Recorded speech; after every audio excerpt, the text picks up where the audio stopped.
ஒரு கிராமத்தில் பெரிய மரத்துக்கு அருகே ஒரு சிறிய வீடும் இருந்தது. அந்த வீட்டின் பின்புறம் ஒரு பூனை வாழ்ந்தது. அதன் பெயர் புனிதன். புனிதன் மிகவும் இனிமையாகவும் கருணை மிகுந்த பூனையாகவும் இருந்தது.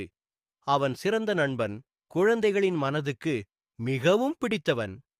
புனிதன் தினமும் சுகமாக வாழ்ந்து கொண்டிருந்தது. ஆனால் அவனுக்கு ஒரு கனவு இருந்தது.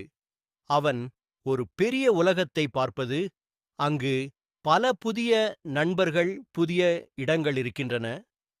அவன் எப்போதும் தன் வீட்டின் சின்ன சின்ன சுழற்சிகளில் இருந்து வெளியே சென்று பார்க்க ஆசைப்படும். ஒரு நாள் கிராமத்துக்கு அருகே ஒரு பெரிய தோட்டம் இருந்தது. அங்கு பல வண்ண பூக்கள், பறவைகள் மற்றும் பறவைகள் இருந்தன. புனிதன் அந்த தோட்டத்தை பார்த்து மிகவும் ஆச்சரியமாக இருந்தது. அவன் அங்கே சென்று புதிய நண்பர்களை சந்திக்க விரும்பியது. புனிதன் அங்கே சென்றபோது அவனுக்கு ஒரு குட்டி பறவை தோன்றியது.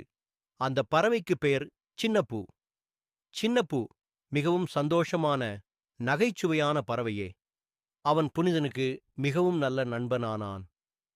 இருவரும் சேர்ந்து விளையாடி, பறந்து, சிரித்து மகிழ்ந்தனர். அந்த நாள் முதல் புனிதன் உண்மையில் ஒரு பெரிய உலகத்தை கண்டுபிடித்தான். அவன் கற்றுக்கொண்டான், நண்பர்களுடன் இணைந்து வாழ்வது மிகவும் மகிழ்ச்சியானது. இப்போது அவன் வீட்டிற்கு திரும்பியபோது அவன் மனதில் ஒரு வலைப்பின்னல் இருந்தது.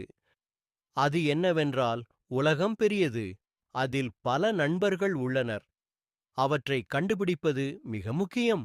இந்த கதை நமக்கு சொல்லும் பதில் என்னவென்றால், நண்பர்கள், விசாரணை மற்றும் புதிய அனுபவங்கள்தான் வாழ்க்கையின் முக்கியமான பகுதிகள். எப்போது நாங்கள் புதிய இடங்களை